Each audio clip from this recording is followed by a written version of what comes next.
నవ్యాంధ్ర రాజధాని అమరావతిలో హేవలంబినామ ఉగాది సంవత్సర ఉత్సవాలు జరుగుతున్నాయి. ప్రభుత్వం తరపున జరుగుతున్న ఈ ఉత్సవాలలో ఏపీ ముఖ్యమంత్రి చంద్రబాబు, ఇతర మంత్రులు, ఉన్నతాధికారులు పాల్గొన్నారు. వేంచేసి ఉన్నటువంటి ఈ సభలో ఆంధ్రప్రదేశ్కి రాజుగా ప్రాచీన సంప్రదాయ పద్ధతిలో ఈనాటి సంప్రదాయంలో ముఖ్యమంత్రిగా ఉన్న నారా చంద్రబాబు నాయుడు గారి సన్నిధిలో ఈ కార్యక్రమం జరగటం మనకందరికీ ఎంతో సంతోషకరమైన అంశం. మీ హర్షధ్వానాలతో ముఖ్యమంత్రి గారికి ఆయురారోగ్య ఐశ్వర్యాలు కలగాలని మనం అందరం ఆశీస్సులు అందజేద్దాం. అద్భుతమైనటువంటి ఈ ఉగాది హేమలంబి అనేటువంటి పేరుతో ప్రచలితంగా ఉన్నది. అయితే హేమలంబి అనేటువంటి ఈ ఉగాదిని హేవలంబి అని పిలుస్తున్నాం. తెలుగులో మామయ్య, ఇప్పుడు మామయ్య గారు అయ్యారు చంద్రబాబు నాయుడు గారు, మావయ్య అని వాతో కూడా పలుకుతాం. అది తెలుగు సంప్రదాయం.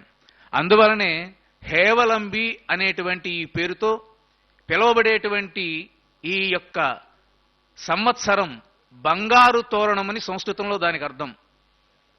రాబోయేటువంటి అమరావతి మహానగర నిర్మాణానికి ఈ సంవత్సరం ఒక బంగారు తోరణంగా విరాజిల్లాలని ఆకాంక్ష తెలియజేస్తూ ఉంది ఈ ఉగాది. పేరులోనే బంగారం. అటువంటి ఈ బంగారమయమైనటువంటి ఈ ఉగాదిని సర్వశుభప్రదంగా మనం జరుపుతూ ఉందాం. తెలుగువారు ఉగాది గురించి ముందరే పంచాంగాలు చదువుకుంటారు, కొనుక్కుంటారు.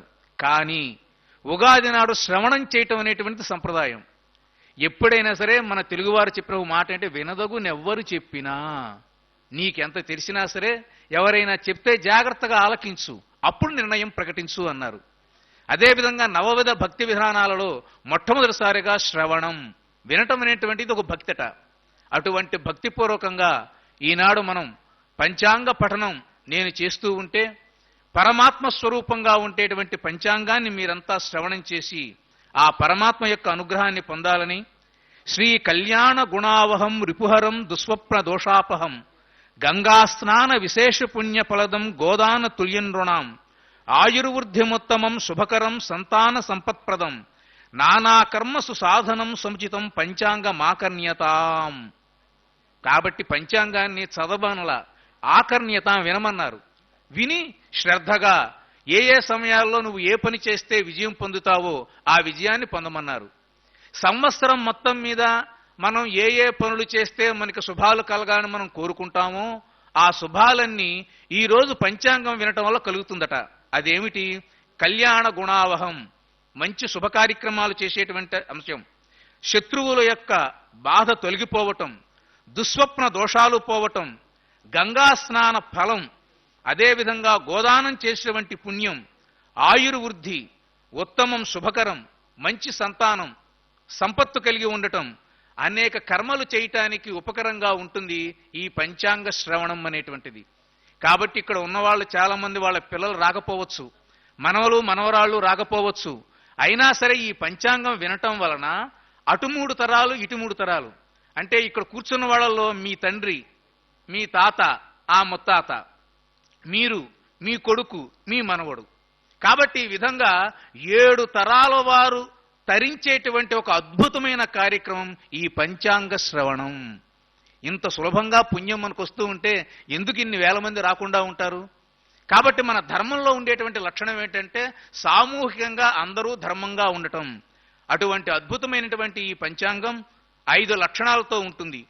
తిథి, వారము, నక్షత్రము, యోగము, కరణము అని 5. చాలా మందికి తిథివార నక్షత్రాలు తెలుసు, యోగ కరణాలు తెలియదు.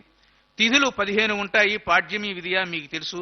వారాలు ఆదివారం నుంచి శనివారం దాకా, నక్షత్రాలు అశ్విని భరణి నుంచి 27 నక్షత్రాలు, అదేవిధంగా యోగాలు 27, కరణాలు 11. కాబట్టి మీ పేరేమిటి? పుట్టినప్పుడు ఏదైనా నక్షత్రం ఉందా?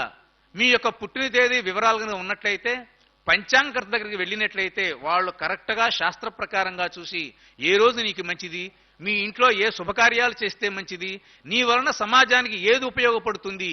పంచాంగం వల్ల 2 ప్రయోజనాలు చెప్పారు శాస్త్రం. ఒకటి నీకు ఉపయోగపడాలి, రెండోది సమాజానికి కూడా ఉపయోగపడాలి. కాబట్టి సమాజానికి ఉపయోగపడే పంచాంగం పరార్థము అన్నారు. ఇది ఎక్కడ చేయాలి అంటే ఇటువంటి దేవాలయం రాజ సన్నిధిలో చేయాలి. ఇప్పుడంటే ప్రజాస్వామ్యం వచ్చింది కాబట్టి ముఖ్యమంత్రి గారు మనకి ప్యాంటు షర్టుతో కనబడుతున్నారు కానీ నిజానికి ఆయన మా పాతకాలంలో అయితే ఒక రత్న కిరీటం, ఒక కత్తి, ఖడ్గము, అశ్వాలు, ఏనుగులు, వీళ్ళందరూ సేనాధిపతులు, మంత్రులు, జయహో మహారాజా అంటూ జయజధ్వానాలు, ఇంత అద్భుతంగా ఉండేది. కానీ ఇప్పుడు అటువంటి అద్భుతమే ప్రజల యొక్క హృదయాల నుంచి ఆంధ్ర ప్రజా చక్రవర్తిగా చంద్రబాబు నాయుడు గారు ఉంటున్నారంటే కేవలం ప్రజా సంక్షేమ కార్యక్రమాలు. ఈ విషయాన్ని మనం అందరం దృష్టి పెట్టుకోవాలి. అటువంటి శక్తి ఇంకా మరింతగా కలిగే విధంగా ఈ పంచాంగం అనేక రకాలుగా చెప్తూ ఉంది. కలియుగ ప్రారంభమయ్యి ఈనాటికి 5118 సంవత్సరాలైనాయి. శాలివాహన శకం మీకందరికీ తెలుసు, గౌతమిపుత్ర శాతకర్ణి, ఆయన వల్లే మనకి తెలుగునాట శాతవాహన శకం అనేటువంటిది ప్రారంభమైంది. ఇంకా భారతదేశంలో ఎక్కడ తెలుగు వాళ్ళు శాతవాహన పేరుతో ఉండేటువంటి ఒకే ఒక శకం తెలుగువారిది. అటువంటి కాలాన్ని కూడా తమ పేరుతో నిలుపుకునే గొప్ప సామర్థ్యం ఉన్న ఈ తెలుగు జాతి శాతవాహన శకంతో ఇప్పుడు మనం ఆంగ్ల సంవత్సరంలో 2017, 2018 ఇటీవల కాలంలో పంచాంగకర్తలో గొప్ప పరిణామం వచ్చింది. నవ్యాంధ్రప్రదేశ్ వచ్చిన తర్వాత చంద్రబాబు నాయుడు గారి పేరుతో ఇది 3వ సంవత్సరం అని పంచాంగాల్లో రాస్తున్నారు. ఇది చాలా గొప్ప విషయం. శాలవాహన శకంలాగా చంద్రబాబు నాయుడు గారి శకం కూడా మనకి చక్కగా పంచాంగం వాళ్ళు రాస్తున్నారు. నిజమే కదా, తెలంగాణ నుంచి మనం విడిపోయి నవ్యాంధ్ర దేశంలో ఉన్నాం కాబట్టి చంద్రబాబు నాయుడు గారు చెప్తారు, ఇది పసిబిడ్డ నవ్యాంధ్ర దేశం, 3 సంవత్సరాలు ఉన్నటువంటి చిన్న పసిబిడ్డ తప్పటడుగులు వేస్తూ ఉంటుంది, మనమే లాలించి పోషించి దాన్ని పరివర్ధన చెయ్యాలి. ఇటువంటి తెలుగు జాతిని ఒక ముందుకు తీసుకువెళ్లేటువంటి శకం చంద్రబాబు నాయుడు గారి పేరుతో ఇటీవల పంచాంగకర్తలందరూ రాయటం చాలా సంతోషకరమైన అంశం. కాలాన్ని శ్రీమన్నారాయణ స్వరూపంగా భావిస్తాం. కాలాన్ని మీరెవరూ గుర్తించలేరు. తెల్లారి పగలు లేకపోతే రాత్రి ఋతువులు మారతాయి, అంత తప్ప మీరు కాలాన్ని చేత్తో పట్టుకోగలుగుతారా? గాలి శరీరానికి తగులుతుంది చల్లగా, ఏదైనా పదార్థం తింటే తీయగా ఉంటుంది, పంటలు పండుతాయి, మళ్ళీ పంటలు ఎండిపోతాయి, నీళ్లు వస్తాయి, నీళ్లు పోతాయి, ఇలా అన్నీ మనకి తెలుస్తాయి. కానీ కాలాన్ని చెప్పండి, మీరందరూ చూస్తాను, కాలం ఎట్లా ఉంటుందో మనకి తెలియదు. కానీ ఒకటి చెప్పారు శాస్త్రంలో, ఏ బాల్యంలో చిన్నప్పుడు నువ్వు ఆడుకున్నావో ఇప్పుడు నువ్వు ఎట్లా బాల్యాన్ని ఆడుకోలేకపోతున్నావో అదే కాలము అన్నారు. చూడండి, అందరికీ చిన్నతనం అంటే ఎంత ప్రేమ, చిన్నప్పుడు ఆ లాగులు వేసుకుని ఆటలాడుకుని చిన్నప్పుడు అబ్బాయి ఎంత బాగుందని మీరు ఆ చిన్నతనం అనుభూతి మీరు ఏదైతే ఉంటారో అదిగో అది కాలము. కాలాన్ని ఎవరు గుర్తిస్తారంటే మనమే. అటువంటి కాలము పరమాత్మ స్వరూపంగా భావించి మన వాళ్ళందరూ ఇటువంటి ఉగాది నాడు పంచాంగ శ్రవణం, ఈ సంవత్సరం హేమలంబి కరెక్ట్గా 60 సంవత్సరాలు కదా, 30 సంవత్సరాలు దుర్ముఖినామ సంవత్సరం దాటి 31. ఇందులో గొప్ప విశేషం ఉంది. 0 తర్వాత ఏదైనా సంవత్సరం ప్రారంభమైతే అది బ్రహ్మాండంగా కలిసి వస్తుంది. 30 అయిపోయినాయి కదా దుర్ముఖితో, ఇప్పుడు 31 హేమలంబి. కాబట్టి ముఖ్యమంత్రి గారు ఏదైనా ఒక గొప్ప ప్రాజెక్ట్ కనుక అనుకుంటే అది ఘంటాపథంగా పూర్తయిపోతుంది. ఇటువంటి అద్భుతమైనటువంటి సంఖ్యాశాస్త్రంతో బంగారు కాలంలో మనం ఈ హేవలంబి అనేటువంటి కార్యక్రమంలోకి మనం ముందుకు వెళ్తున్నాం. అంతేకాకుండా ఈ సంవత్సరానికి అధిపతి అగ్నిదేవుడు. ఇందాక చూశా ముఖ్యమంత్రి గారు ఎట్లా దీపారాధన చేస్తారా అని చక్కగా బూట్లు విప్పి సంప్రదాయబద్ధంగా ఆయన వెళ్లి జ్యోతి ప్రజ్వలన చేశారు. అగ్నిముఖైర్వా జలముఖైర్వా అని ఆగమని చెప్తుంది. ఏ పని నువ్వు చేసినా ఇంట్లో కానీ గుళ్ళల్లో కానీ ప్రభుత్వంలో కానీ నీటితో కానీ అగ్నితో కానీ పూజ చేయాలి. అందువల్లే ముఖ్యమంత్రి గారు ఛాంబర్లో వెళ్తున్నారు, పండితులందరూ చక్కగా నీళ్లు ప్రోక్షణ చేస్తారు, బాగా ప్రజలకందరికీ మేలు కలగాలి హోమం చేస్తారు. కాబట్టి మానవులమైన మనమందరము ఏ పనైనా సరే విజయవంతం అవ్వాలి అనంటే చక్కగా కలశాన్నో లేకపోతే దీపాన్నో వెలిగించాలి. మన ఇళ్లలో సత్యనావ్రతం, పెళ్లిళ్ళప్పుడు కానీ ఇతరమైన గృహప్రవేశాలప్పుడు కానీ ఈ విధంగా మనం దీపారాధన చేస్తాం. ఈ దీపము కోట్ల దీపాలై అఖండమైన అమరావతిని ఒక దివ్య జ్యోతిగా వెలిగించాలని భావన చేద్దాం. ఇదే కదా మన కోరిక. నవ్యాంధ్రప్రదేశ్లో ప్రతివాడు నా కూడు కావాలని, గుడ్డ కావాలని, నాకు ఉద్యోగం కావాలని కాదు, మన జాతి పరువు ఆత్మ గౌరవం నిలబడాలి అంటే అమరావతి కావాలని ప్రతి హృదయం స్పందిస్తుంది. ఆ స్పందనకి ప్రతీకగా ఈనాడు ఆ అగ్నిదేవుణ్ణి చక్కగా దీపారాధన పూర్వకంగా మనం చేశాం. ఈ సంవత్సరం అగ్నిదేవత అని చెప్పుకున్నాం కదా. కాబట్టి మన భారతీయ ధర్మశాస్త్ర ప్రకారంగా భరతుడు అంటే అగ్ని, ఎక్కడైతే అగ్నిని పూజిస్తారో అది భారతదేశం.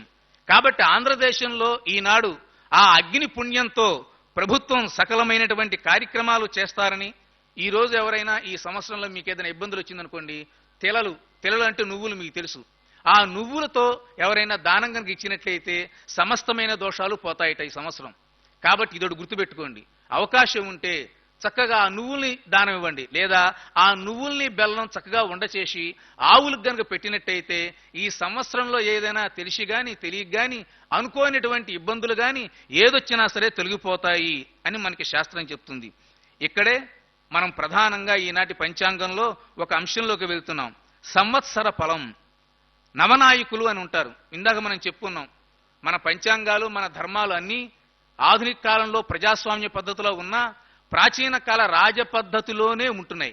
అందువల్లనే మేము ఎంత ఆశీర్వాదం చేసినా రాజముఖే రాజద్వారే అని స్పష్టంగా చెప్తాం. అయ్యా ముఖ్యమంత్రి గారి యొక్క ఆ ఛాంబర్లోకి వెళ్లే అవకాశం కలుగ్గాక, ఆయన గారిని దర్శించేటువంటి అనుగ్రహం కలుగ్గాక. ఎన్ని తరాలు మారినా ఈ ఆశీర్వచనం మాత్రం మారలా. కాబట్టి రాజా అనేటువంటి శబ్దం లోపల ఎంత బరువు ఉందో గ్రహించండి. పైకి ఆయన నవ్వుతూ చిరునవ్వులు చిందిస్తూ ఉంటారు తప్ప చంద్రబాబు నాయుడు గారు లోపలగా ఆయన ఎప్పుడూ అగ్ని ప్రజ్వరిల్లుతూ ఉంటుంది. ఎట్లాగా ఈ దేశం లోపల సముద్రాలు పొంగుతూ ఉంటాయి. అయినా చిరునవ్వుతో ఆయన ప్రజా కార్యక్రమాల్లో పాల్గొంటూ ఉంటారు. ఒక రాజు యొక్క బాధ్యత చాలా కీలకమైనది, పటిష్టమైనది, దృఢతరమైనది. తెలుగులో ఒక మాట ఉంది, యథా రాజా తథా ప్రజ అన్నారు. రాజు ఎలా ఉంటే ప్రజలు ఎలా ఉంటారు, అంతేగా తథా ప్రజ యథా రాజా అలా. కాబట్టి రాజు గనక పటిష్టంగా ధర్మంగా ప్రజలకందరికీ ధైర్యాన్ని కలిగించే విధంగా పరిపాలన చేస్తే అదిగో ఆ ముఖ్యమంత్రి అడుగు జాడల్లో సమస్తమైన తెలుగు వారి పాదాలు కదులుతాయి. బ్రహ్మాండమైనటువంటి అభివృద్ధి మనం కొనసాగబడుతూ ఉంటుంది. అటువంటి ఈ కాలంలో ఈ సంవత్సరానికి రాజు బుధుడు అన్నారు. బుధగ్రహం మీకు అందరికీ తెలుసు. ఇటువంటి బుధుడు రాజుగా ఉండటం మూలంగా చక్కగా పంటలు పండుతాయి. పుల్లారావు గారికి మొట్టమొదటిగా సంతోషకరమైన అంశం ఇది. కాబట్టి బుధుడు చాలా గొప్పవాడు, జ్ఞానవంతుడు. ఈ రోజుల్లో పరిపాలన ఆటవికంగా అన్యాయంగా అధర్మంగా చేయకూడదు. బుద్ధితో, నేర్పుతో, తెలివితో 10 మందికి ఉపయోగపడే విధానంతో చెయ్యాలి. కాబట్టి ఈనాటి హేవలంబి సంవత్సరానికి రాజు బుధుడు. చక్కగా అపరాలు ఇవన్నీ బాగా పండుతాయి. రైతులందరికీ చక్కగా గిట్టుబాటు ధరలు వస్తాయి. మంత్రి శుక్రుడు. శుక్రుడంటే ఆయన కూడా మంచి గురువు, బాగా చదువుకున్న వ్యక్తి. మృత సంజీవిని అనేటువంటి విద్యను ఆయన కనుగొన్నటువంటి మహా గొప్ప సైంటిస్టు, చనిపోయిన వారిని బ్రతికించే వ్యక్తి.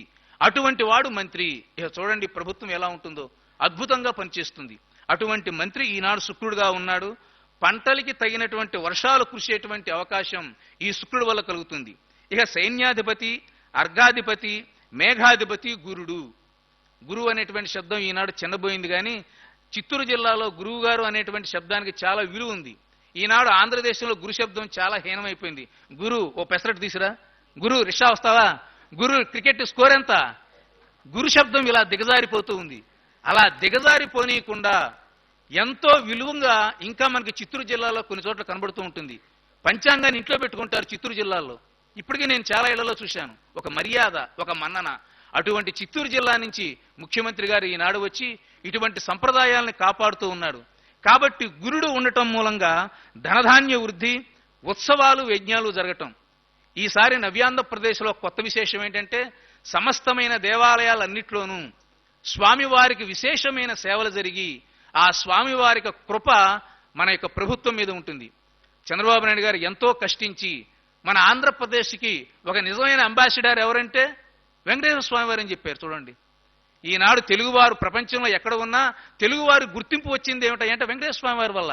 అటువంటి వెంకటేశ్వర స్వామి వారి దేవాలయం కాళహస్తి, శ్రీశైలం, కనకదుర్గమ్మ దేవాలయం, సింహాచలం, ఈ విధంగా ఆంధ్రదేశం చుట్టూతా ఆలయాల యొక్క పరిరక్షణతో మనం అందరం జీవనం చేసే విధంగా చేసేటువంటి ప్రవృత్తి ఏదైతే ఉందో ఇదిగో ఈ యొక్క గురుడు వల్ల మనకి లభిస్తుంది. ఇంకా సస్యాధిపతి చంద్రుడు. ఇందాక నుంచి చాలా మంది వింటూ ఉన్నాం, చంద్రబాబు నాయుడు చూడంగానే కలువలు వికసించాయి అని. మంచి పోలిక ఇది, పొగడత కాదు, పోలిక అంటారు కౌల భాషలో. పద్మాలు వస్తే సూర్యుడు ఉదయిస్తాడు, రాత్రిపూట చంద్రుడు వస్తే కలువలు వికసిస్తాయి. అన్నమయ్య అంటాడు ఒక చక్కని మాట, కూడు వండుట గంజి కొరక, కొండ ఎక్కుట దిగుడు కొరక, కుప్ప నూర్చుట కసువ కొరక అంటాడు. ఎంత గొప్ప మాట చూడండి అన్నమయ్య. రాయలసీమ పలుకుబడి. కొండ మనం దేనికి ఎక్కామో ఆ వెంకటేశ్వర స్వామి వారిని చూసి ఆయన యొక్క దయను పొందాలి. కానీ లడ్డూలు వచ్చాయా, వడలు వచ్చాయా, ఏ రూమ్లు ఇచ్చారు నాకు, మళ్ళీ కిందకి ఎట్లా వెళ్ళాలా, ఏ దర్శన టికెట్, L1 L2 ఈ గోలతో తప్ప అందులో వెంకటేశ్వర స్వామి ఎంతో 2 క్షణాలు. కాబట్టి ఇదేనా అన్నమయ్య అడుగుతున్నాడు. ఈనాడు ఉగాది చేసుకుంటున్నాం చంద్రబాబు నాయుడు గారి సమక్షంలో. కేవలం అవార్డు తీసుకుని ఆగుదామా, ఇంకేదైనా ముందుకు వెళ్దామా? అమరావతి రాజధాని నిర్మాణ విషయంలో మేధావుల యొక్క సంకల్పం, దీక్ష అది ఎట్లా కావాలి. కాబట్టి కొండ ఎక్కడం దిగడం కోసం కాదు, కూడు వండుటే గంజి కొరక. అన్నం ఎందుకు వండాం? నలుగురు పెట్టాలి, నువ్వు తినాలి, గంజి కోసం కాదుగా, బట్టలన్నీ ఇస్త్రీ చేసుకోవడానికి కాదుగా. కసువు అట్లానే కుప్ప నూర్చుట, చక్కగా పంటలు నూర్చావు, దేనికోసం? వడ్ల కోసం, అంతే తప్ప కసువు గడ్డి కోసం కాదుగా. కాబట్టి ఈ విధంగా మన వాళ్ళు పోలికలు చెప్తూ ఉన్నారు. ఇవి యథామైనటువంటి కవి సమయాలు అంటారు. ఆ విధంగా అన్నమయ్య అంటాడు, భక్తులు అనేటువంటి కలువలంట వెంకటేశ్వర స్వామి వారిని చూడంగానే అలా వికసించాయంట.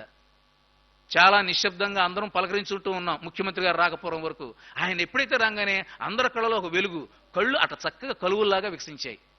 కాబట్టి చంద్రుడికి మత్స ఉన్నా మన అందరికీ మామ. ఈనాడు ఆంధ్రప్రదేశ్కి మామ ఎవరు? చంద్రబాబు నాయుడు గారు. మనం అట్లా సంభావించాలి. ఎందుకంటే దేవతల దగ్గర మనం పెళ్లిళ్ళు చేస్తే మనమే తల్లిదండ్రులం, అత్తమామలుగా మనమే ఉండాలి. విష్ణుమూర్తి దగ్గర మనకందరికీ అన్నగా, ఒక మామయ్యగా, ఒక తండ్రిగా, ఒక మార్గదర్శికిగా, ఒక దార్శనికుడుగా ఈనాడు ఉంటున్నారు అనంటే చంద్రబాబు నాయుడు ఆ శబ్దంలోనే ఉన్నది. అటువంటి చంద్రుడట ఈ సంవత్సరం సస్యాధిపతి ఆయన ఉన్నాడు. కాబట్టి పంటలకు దిగులు లేదు. వానలు కురవకపోయినా, అంటే ఈ సంవత్సరం వానలు తక్కువగా ఉన్నాయని చెప్పారు, అయినప్పటికీ సరైనటువంటి నీరు అంది చక్కని పంటలు పండుతాయని అన్ని పంచాంగాలు ఈ విషయంలో ఏకాభిప్రాయాన్ని అందజేశాయి. కాబట్టి మాగాణి, మెట్ట అన్ని రకాల పంటలు చక్కగా పండుతాయి. అదేవిధంగా ధాన్యాధిపతి శని, శని పట్టుకుంటే వదలడు అంటారు, కానీ ఇక్కడ చాలా పంటల మీద గట్టిగా పట్టుకున్నాడు. నల్లగా ఉండేటువంటి మినువులు, నువ్వులు ఇలాంటివన్నీ చాలా అద్భుతంగా పండుతాయి. లాస్ట్ ఇయర్ మీరు చూశారు మినువుల పంట ఎంత బ్రహ్మాండంగా పండిందో ఆంధ్రదేశంలో. కాబట్టి ఇటువంటి శని కూడా మనకు అనుకూలంగా ఉన్నాడు. రసాధిపతి కుజుడు, జీలకర్ర ఇతరమైనటువంటి ద్రవ్యాలు ఏవైతే ఉన్నాయో, బెల్లం, ఇవన్నీ బాగా పండుతాయి, చక్కని గిట్టుబాటు ధరలు వస్తాయి. నీరసాధిపతి, ఈ శబ్దాన్ని మనం బాగా అర్థం చేసుకోవాలి. నీరసం అంటే అయ్యో నీరసం కాదు, నీరసం కూడా ఒక రసమే, అది గ్రహించండి అందరూ. నీరసం కూడా ఒక రసమే అన్నమాట. ఆ రసాధిపతి ఎవరు అనంటే సాక్షాత్తు సూర్య భగవానుడు. అంటే రసము లేనటువంటిది అంటే మణులు, బంగారం, వెండి, పంచలోహాలు ఇవి కూడా ఆంధ్రదేశంలో బాగా వ్యాప్తమయ్యి ప్రజలకందరికీ చక్కని అవకాశాలు అవన్నీ కలుగజేస్తూ ఉంటాయి. ఈ రకంగా 9 మంది, మీరందరికీ చాలా మందికి పంచాంగాలు తెలుసు, అంతకుముందు బోళ్ళని చదివి ఉన్నారు. ఈ సంవత్సరం ఈ విధంగా 9 మంది గ్రహాల్లో, అందులో 6 శుభగ్రహాలు, 3 మాత్రమే పాపగ్రహాలు ఉండటం మూలంగా సకల శుభాలు ఆంధ్రదేశ ప్రభుత్వానికి, ప్రజలకి, మంత్రులకి అందరికీ లభిస్తాయి. కాబట్టి మీరందరూ సంతోషంతో చప్పట్లు కొట్టవచ్చు. కాబట్టి ఇటువంటివే మనం కోరుకునేది. మంచి కోరుకోవాలి, మంచిని పంచాలి. ఒక చక్కని కవిత ఉన్నది, మేధస్సును పంచినవాడు మనీషి. మనీషి అంటే స్కాలర్, మేధస్సు అంటే నాలెడ్జ్. మేధస్సును పంచినవాడు మనీషి, మనస్సును పంచినవాడు మహర్షి అన్నారు. కాబట్టి చంద్రబాబు నాయుడు గారి ద్వారా, ఇతరుల ద్వారా మనం ఏం చేయాలి? ఆ మనస్సును పంచాలి. మనస్సును కనుక పంచితే బాగా భక్తులు, లేకపోతే ప్రజలందరూ బాగా దగ్గరికి వస్తారు.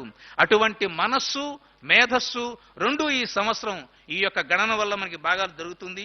అదేవిధంగా ఉపనాయకులు 21 మంది, అందులో 14 మంది శుభంగా వారు ఉండటం జరిగింది. ఇక ఈ సంవత్సరం కర్తరి నిర్ణయం, డొల్లు కర్తరి 4/5/2017 ప్రారంభం. తరపు పనైనా చేయండి, ఎవరిని అడగక్కర్లా, మమ్మల్ని కూడా అడగక్కర్లా, ఒక పంచాంగం కూడా చూడక్కర్లా. మీకు మనస్సు మంచిదైందా కార్యక్రమం చేయండి అంది శాస్త్రం. లేదా మిట్ట మధ్యాహ్నం పూట సూర్యుడు నడినెత్తి మీద ఉంటాడు, దాన్నే పలుగు లగ్నం అంటారు. అంటే పల్లెటూళ్ళ పలుగు పాతేస్తారు, కరెక్ట్గా నీడ దాని మీదకి వస్తుంది, అప్పుడు పెళ్లి చేసేస్తారు. పలుగు లగ్నం అంటారు దాన్ని పల్లెటూళ్ళలో. ఇటువంటి అభిజిత్ లగ్నాన్ని కూడా అశేష దోషాపహారం అన్నారు, సమస్తమైన దోషాలను పోగొడతాయి. ఇటువంటి విధంగా రాసులవన్నీ మీకు అందరికీ తెలుసు. ఆయా రాసుల ప్రకారంగా మీరు అవన్నీ చూసుకోవచ్చు. ఎందుకంటే ముఖ్యమంత్రి గారిది చాలా విలువైనటువంటి సమయం కాబట్టి. చివరిగా మనం చెప్పేది ఏమిటంటే, ఏదైతే పోలవరము, చంద్రబాబు నాయుడు గారు అప్పుడప్పుడు ఒక మాట అంటూ ఉంటారు, నేను నిద్రపోను, చెప్పండి సరే మిమ్మల్ని నిద్రపోనివ్వను.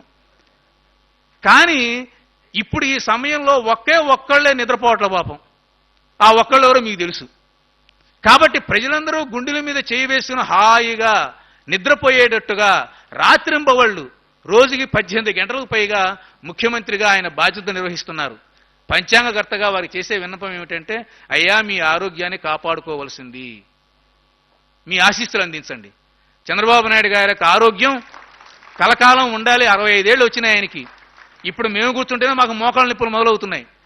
మరి ఇటువంటి సమయంలో ఆయన రాత్రింబవళ్ళు 13 జిల్లాలో నిరంతరం పర్యటన చేస్తూ తెలుగు ప్రజల యొక్క ఆత్మ గౌరవానికి, అమరావతి నిర్మాణానికి, పోలవరం పట్టిసీమ ఇటువంటి అద్భుతమైనటువంటి ప్రాజెక్టులు చేపట్టి అపర భగీరథుడు అనేటువంటి టైటిల్ వాడద్దండి, అరిగిపోయింది అది.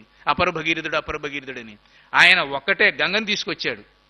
కానీ చంద్రబాబు నాయుడు గారు ఏం చేస్తున్నారంటే గోదావరి, కృష్ణ, అందినీవ, సువర్ణముఖి, పెన్నా ఇలా అన్ని నదుల్ని అనుసంధానం చేస్తూ తెలుగు ప్రజల్లో శాశ్వతంగా తన పేరు నిలిచిపోయే విధంగా ప్రజలందరూ కాస్త అన్నం తినడానికి వీలుగా ఇలా చేసేటువంటి గొప్ప వ్యక్తి మనకి ముఖ్యమంత్రిగా రావటం చాలా సంతోషకర అంశం. మొన్నే పేపర్లో చదివా, లిమ్కా రికార్డులో కూడా ఆ పట్టిసీమ, పోలవరం రికార్డులోకి వచ్చింది. అటువంటి రికార్డులు మనకు కావాలి. మొన్నే కృష్ణా పుష్కరాల ముగింపు సందర్భంలో చక్కగా నాట్య ప్రదర్శన చేస్తూ ఆయన అద్భుతమైనటువంటి అనేక అంశాలు, తెలుగు జాతికి గుర్తుపడే విధంగా కూచిపూడి నాట్యం ఉన్నది, తెలుగు భాష ఉన్నది, తెలుగు సంస్కృతి ఉన్నది. ఈ రకంగా అనుక్షణము ఏ చిన్న కార్యక్రమం వచ్చినా సరే దానిని ప్రజల కోసం మలచి అద్భుతంగా ఈ ప్రజలకందరూ అందిస్తూ ఉన్నారు. ఈ విధంగా రాష్ట్రంలో మనం ఒకప్పుడు గౌతమిపుత్ర శాతకర్ణి శకం వచ్చినట్టుగా భవిష్యత్తులో కూడా చంద్రబాబు నాయుడు గారి శకం కంటిన్యూ అవ్వాలని, లోకేష్ గారు, వారి పిల్లలు, మిగతా వాళ్ళందరూ కూడా ఈ విధంగా ప్రజాక్షేమంలో, ప్రజాసేవలో జీవితాన్ని ధన్యం చేసుకోవాలని ఈ అవకాశాన్ని నాకు ఇచ్చినటువంటి దేవాదాయ ధర్మాదాయ శాఖ వారికి, చక్కగా వినటువంటి మాన్య మహోదయులు, ముఖ్యమంత్రి వర్యులు నారా చంద్రబాబు నాయుడు గారికి, మిగతా మంత్రివర్గ సభ్యులకు, అధికారులకు, అనధికారులకి అందరికీ ఉగాది శుభాకాంక్షలు తెలియజేస్తూ, చంద్రబాబు నాయుడు గారు కలకాలం ప్రజా జీవనమే తన జీవనంగా, ప్రజల సంక్షేమమే తమ జీవనాడిగా, ప్రజల కన్నుల్లో వెలుగులే తన కన్నులుగా భావించి తన జీవితాన్ని తెలుగు ప్రజలకు అంకితం చేసి చరిత్రలో శాశ్వతంగా నిలవాలని కోరుకుంటూ సర్వే జనా సుఖినో భవంతు.